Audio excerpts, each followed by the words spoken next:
ನಮಸ್ತೆ ಸ್ನೇಹಿತರೆ, ನಾನು ನಿಮ್ಮ ಪ್ರವೀಣ್. ಗುರುಭಕ್ತಿ ಯೂಟ್ಯೂಬ್ ಚಾನಲ್ಗೆ ಸ್ವಾಗತ ಸುಸ್ವಾಗತ. ಮಾತಾಡಿ ಒಪ್ಪಿಸಬೇಕು ಅನ್ನುವಂಥ ಕೆಲವೊಂದು ವಿಷಯಗಳು ಇರ್ತವೆ. ಇವಾಗ ಯಾವುದೋ ಒಂದು ಮೀಟಿಂಗ್ ಇತ್ಯಾದಿಗಳು ನಡೀತಾ ಇರ್ತವೆ. ನೀವು ಒಂದು ಪ್ರೆಸೆಂಟೇಷನ್ ಅಂತ ಮಾಡ್ತೀರಾ, ನಿಮ್ಮದು ಯಾವುದೋ ಒಂದು ವಿಷಯ ಇತ್ಯಾದಿಗಳನ್ನು ಪ್ರೆಸೆಂಟೇಷನ್ ಮಾಡುವಂಥ ಒಂದು ಸಮಯ. ನೀವು ಮಾತಾಡಿ ನಿಮ್ಮ ವಿಷಯವನ್ನು ನೀವೇನು ಹೇಳೋಕ್ಕೆ ಬರ್ತಾ ಇದ್ದೀರಾ ಅನ್ನೋದನ್ನು ಅರ್ಥ ಮಾಡಿಸ್ಬೇಕು. ಮಾತಾಡೋದು ಮ್ಯಾಟ್ರ್ ಅಲ್ಲ. ಇಲ್ಲಿ ಮಾತಾಡಿ ನೀವು ಮಂಡಿಸಬೇಕಾಗಿರುವಂಥ ವಿಷಯವನ್ನು, ಹೇಳಬೇಕಾಗಿರುವಂಥ ವಿಷಯವನ್ನು ಇನ್ನೊಬ್ಬರಿಗೆ ಅರ್ಥ ಮಾಡಿಸಬೇಕು. ಅರ್ಥ ಆಯ್ತಾ? ಈ ರೀತಿ ಕೆಲಸ ಯಾರ್ದು ಇದೆ ಅಂತ ಹೇಳಿದ್ರೆ, ನೀವು ಅಧ್ಯಾಪಕರು ಅಂದರೆ ಶಿಕ್ಷಕ ವೃತ್ತಿಯನ್ನು ಮಾಡುವಂಥವ್ರು, ವಕೀಲ ವೃತ್ತಿಯನ್ನು ಮಾಡುವಂಥವ್ರು, ವಕೀಲರು ಯಾರಾಗಿರಲಿ, ಅದು ಏನು ಹೇಳೋಕ್ಕೆ ಬರ್ತಾ ಇದ್ದಾರೆ ಅನ್ನೋದನ್ನು ಅವರು ಅರ್ಥ ಮಾಡಿಸ್ಬೇಕು. ವಕೀಲರಿಗೆ ಅರ್ಥ ಆದರೆ ಸಾಕಾಗಲ್ಲ, ಅವರು ಇನ್ನೊಬ್ಬರಿಗೆ ಅರ್ಥ ಮಾಡಿಸ್ಬೇಕು. ಅದರಲ್ಲಿ ಏನು ಹೇಳೋಕ್ಕೆ ಬರ್ತಾ ಇದ್ದಾರೆ ಅನ್ನೋಂಥದ್ದನ್ನು ಅವರು ತಿಳಿಸಿ ಹೇಳಬೇಕಾಗತ್ತೆ.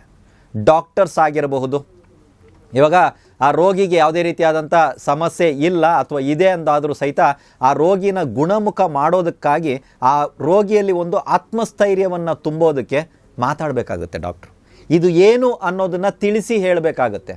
ಕೆಲವೊಂದು ಸಲ ರೋಗಿಯ ಒಂದು ಜೀವನ ಮರಣ ಸೂಚನೆ ಅಥವಾ ಹತ್ತತ್ರ ಇದ್ದಾಗ ರೋಗಿಯ ಸಂಬಂಧಿಕರಿಗೆ ಆ ವಿಷಯವನ್ನು ಅರ್ಥ ಮಾಡಿಸ್ಬೇಕಾಗತ್ತೆ. ಇಲ್ಲಿ ಮಾತಾಡಿದ್ರೆ ಕೆಲಸ ಆಗಲ್ಲ.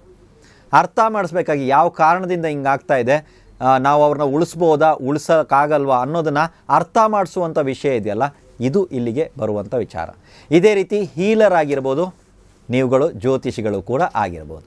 ಜ್ಯೋತಿಷ್ ಶಾಸ್ತ್ರವನ್ನು ನಾವು ಬರೀ ಒಂದು ಸೂತ್ರವನ್ನು ಇತ್ಯಾದಿಗಳನ್ನು ಹೇಳುವಂಥದ್ದು ಮ್ಯಾಟ್ರ್ ಅಲ್ಲ. ಇಲ್ಲಿ ನಾವು ಅರ್ಥ ಮಾಡಿಸ್ಬೇಕು ಅವರಿಗೆ. ಇದು ಹೀಗೇ ಇದೆ, ಹೀಗೇ ನಡೀತದೆ, ಇದಕ್ಕೆ ಕಾರಣ ಇಂಥದ್ದೇ ಗ್ರಹ ಇದೆ, ಈ ಗ್ರಹಕ್ಕೆ ಹೀಗೆ ಮಾಡಿದಾಗ ಇದು ಪರಿಪೂರ್ಣವಾಗಿ ಸರಿ ಹೋಗುತ್ತೆ ಅನ್ನೋದನ್ನು ಹೇಳೋದಲ್ಲ, ಅವರಿಗೆ ಅರ್ಥ ಮಾಡಿಸ್ಬೇಕು. ಇದಕ್ಕಾಗಿ ಒಂದು ಮಂತ್ರ ತಂದಿದ್ದೀನಿ ನಾನು. ಈ ಮಂತ್ರವನ್ನು ನೀವು ಚಾಂಟಿಂಗ್ ಮಾಡಿದಷ್ಟು ನನ್ನ ಪ್ರಕಾರ ಬಹಳ ಒಳ್ಳೆಯದು. ನೀವು ಪ್ರತಿನಿತ್ಯ ಒಂದು 108 ಬಾರಿ ಆದರೂ ಈ ಮಂತ್ರವನ್ನು ಪಠಿಸೋದು ಬಹಳ ಚೆನ್ನಾಗಿರುತ್ತೆ. ಅಥವಾ ಇದು ಸಾಧ್ಯವಿಲ್ಲ ಅನ್ನುವಂಥವ್ರು ಯಾರಾದರೂ ಇದ್ದರೆ, ಹಸಿರು ಇಂಕು, ಹಸಿರು ಪೆನ್ನಲ್ಲ, ಹಸಿರು ಇಂಕು ಇರುವಂಥ ಒಂದು ಇಂಕಲ್ಲಿ, ಹಸಿರು ಇಂಕ್ ಇರುವಂಥ ಪೆನ್ನಲ್ಲಿ ನೀಲಿ ಬಣ್ಣದಲ್ಲಿರುವಂಥ ಹಾಳೆಯ ಮೇಲೆ ಬರೆದು ನಿಮ್ಮ ಕಚೇರಿ ಆಗಿರ್ಬೋದು ಅಥವಾ ನಿಮ್ಮ ಮನೆ ಆಗಿರ್ಬೋದು, ಉತ್ತರ ದಿಕ್ಕಿನ ಗೋಡೆಯ ಮೇಲೆ ಅಂಟಿಸಿ. ಉತ್ತರ ದಿಕ್ಕನ್ನು ನೋಡೋ ಥರ ಅಲ್ಲ, ಉತ್ತರ ದಿಕ್ಕಿನ ಗೋಡೆಯ ಮೇಲೆ ಅಂಟಿಸ್ಬಿಡಿ. ಇಲ್ಲ ನಾವು ಪ್ರತಿದಿನ ಈ ಮಂತ್ರವನ್ನು ಚಾಂಟ್ ಮಾಡ್ತೀರಾ ಅಂದರೆ, ಈ ಮಂತ್ರವನ್ನು ನಾನು ಇಲ್ಲಿ ಸ್ಕ್ರೀನ್ನಲ್ಲೂ ಕೂಡ ಕೊಡ್ತಾ ಇದ್ದೀನಿ, ನೋಡ್ಕೊಳ್ಳಿ. ಅದೇ ರೀತಿ ಒಂದು ಸಲ ನಾನು ನಿಮಗೆ ಹೇಳಿ ತೋರಿಸ್ತೀನಿ. ಈ ಮಂತ್ರವನ್ನು ತಗೊಳ್ಳಿ. ಏನಂತ ಹೇಳಿದ್ರೆ, ಈ ವ್ಯಕ್ತಿಗೆ ಅರ್ಥ ಮಾಡ್ಸೋಕ್ಕಾಗಲ್ಲ. ಕೆಲವೊಂದು ಸಲ ನಮ್ಮ ಮನೆಯಲ್ಲೇ ಕೆಲವೊಂದು ವಿಚಾರಗಳು ಬಂದಾಗ ನಾನು ಏನು ಹೇಳ್ತೀನಿ ಅದನ್ನು ಅರ್ಥ ಮಾಡ್ಸೋಕ್ಕಾಗ್ತಾ ಇಲ್ಲ, ನಾನು ಏನು ಹೇಳ್ತೀನಿ ಅದನ್ನು ಅವರು ಅಪರ್ಥ ಮಾಡ್ಕೊಳ್ತಾರೆ, ಅಂದರೆ ಅರ್ಥ ಮಾಡ್ಕೋತಾ ಇಲ್ಲ ಅಂತ ಬಂತು. ಈ ವಸ್ತು ಯಾರ್ಯಾರ ಜೀವನದಲ್ಲಿ ನಡೀತಾ ಇದೆ, ಬರೀ ವಕೀಲರು ಅಥವಾ ಶಿಕ್ಷಕರು, ಜ್ಯೋತಿಷಿಗಳು, ಹೀಲರು, ಡಾಕ್ಟ್ರು ಇವ್ರನ್ನ ಬಿಟ್ಟು ಬೇರೆ ಯಾರು ಮಾಡಬಾರ್ದು ಅಂದರೆ ಖಂಡಿತವಾಗಲೂ ಮಾಡ್ಬೋದು. ಇವಾಗ ಯಾವುದೋ ಒಂದು ಪ್ರಾಡಕ್ಟ್ ಇತ್ಯಾದಿಗಳನ್ನ ನೀವು ಮಾಡ್ತೀರಾ, ಈ ಪ್ರಾಡಕ್ಟ್ ಏನು ಮತ್ತು ಇದರಿಂದ ಯಾವ ರೀತಿಯಾದಂಥ ಲಾಭಗಳಿದೆ ಇತ್ಯಾದಿಗಳನ್ನು ನೀವು ಗ್ರಾಹಕರಿಗೆ ಅರ್ಥ ಮಾಡಿಸ್ಬೇಕು. ಅರ್ಥ ಆದಾಗ ಅವ್ರು ಕೊಂಡ್ಕೋತಾರೆ. ಅರ್ಥ ಆಗಿಲ್ಲ ಅಂದರೆ ಅವ್ರಿಗೂ ಒಂಥರ ಕನ್ಫ್ಯೂಷನ್ ಇರ್ತಾರೆ. ಕೇಳಿ ಹೇಳ್ತೀನಿ, ಮನೆಯಲ್ಲಿ ಮಾತಾಡಿ ಹೇಳ್ತೀನಿ, ಡಿಸ್ಕಸ್ ಮಾಡಿ ಹೇಳ್ತೀನಿ ಇತ್ಯಾದಿಗಳನ್ನು ಅವ್ರು ಹೇಳ್ತಾರೆ.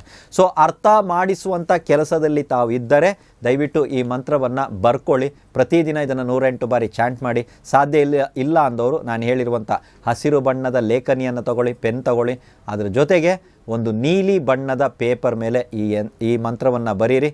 ನಿಮ್ಮ ಮನೆ ಅಥವಾ ನಿಮ್ಮ ಕಚೇರಿಯ ಗೋಡೆ, ಉತ್ತರದ ಗೋಡೆ ಮೇಲೆ ಇದನ್ನು ನೀವು ಬರೆದು ಅಂಟಿಸ್ಬಿಡಿ. ಸರಿನಾ? ಸೊ ಈ ಮಂತ್ರವನ್ನು ನಾನು ಹೇಳ್ತಾ ಇದ್ದೀನಿ. ಮಂತ್ರ ತುಂಬ ಸಿಂಪಲ್ ಆಗಿದೆ.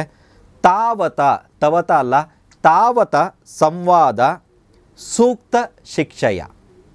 ತಾವತ ಸಂವಾದ ಸೂಕ್ತ ಶಿಕ್ಷಯ, ಇಷ್ಟೇ ಇರುವಂಥದ್ದು. ಇದನ್ನು ಪ್ರತಿನಿತ್ಯ ಸಾಧ್ಯವಾದರೆ 108 ಬಾರಿ ಪಡಿಸಿ. ಸಮಯ ಇತ್ಯಾದಿ, ಮುಖ ಇತ್ಯಾದಿ ಈ ಕಡೆನೇ ತಿರುಗಬೇಕು, ಹೀಗೆ ಪಟ್ಟಿಸ್ಬೇಕು ಅನ್ನೋದು ಏನು ಇದೆಯಾ ಅಂದರೆ ಯಾವುದೇ ರೀತಿಯ ನಿಯಮಗಳು ಇಲ್ಲ. ತಾವು ಎಷ್ಟಾಗುತ್ತೆ ಅಷ್ಟು ಚಾಂಟ್ ಮಾಡೋದಕ್ಕೆ ಸ್ಟಾರ್ಟ್ ಮಾಡಿ. ನಿಮ್ಮ ಮಾತನ್ನು ಇನ್ನೊಬ್ಬರು ನೀವು ಏನು ಹೇಳೋದಕ್ಕೆ ಬಂದಿದ್ದೀರೋ ಅದೇ ರೀತಿಯಲ್ಲಿ ಅರ್ಥ ಮಾಡ್ಕೊಳ್ತಾರೆ. ಕೆಲವೊಂದು ಸಲ ನಾವು ಹೇಳೋಕ್ಕೆ ಬಂದಿರೋದು ಒಂದು ವಿಷಯ ಇರುತ್ತೆ, ಅವ್ರು ಅರ್ಥ ಮಾಡ್ಕೊಳ್ಳೋದೇ ಬೇರೆ ವಿಷಯ ಇರುತ್ತೆ. ಸೊ ಅದನ್ನು ಅದೇ ರೀತಿಯಲ್ಲಿ ಅರ್ಥ ಮಾಡ್ಕೊಳ್ತಾರೆ. ಇದನ್ನು ಯಾಕೆ ಇಷ್ಟು ಬಿಡಿಸಿ ಹೇಳ್ತಾ ಇದ್ದೀನಿ ಅಂದರೆ, ಇದು ಮಾತಿನ ವಿಷಯ ಅಲ್ಲ, ಅರ್ಥ ಮಾಡಿಸುವ ವಿಷಯ, ಅರ್ಥ ಮಾಡಿಸುವಂಥ ವಿಷಯ.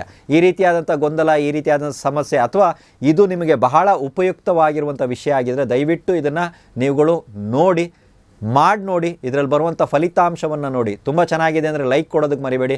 ಅದೇ ರೀತಿ ಸಾಕಷ್ಟು ಜನರಿಗೆ ಇದರ ಅವಶ್ಯಕತೆ ಇರ್ತದೆ. ದಯವಿಟ್ಟು ಈ ವಿಡಿಯೋವನ್ನು ಶೇರ್ ಮಾಡಿ. ಎಲ್ರಿಗೂ ಒಳ್ಳೆಯದಾಗಲಿ.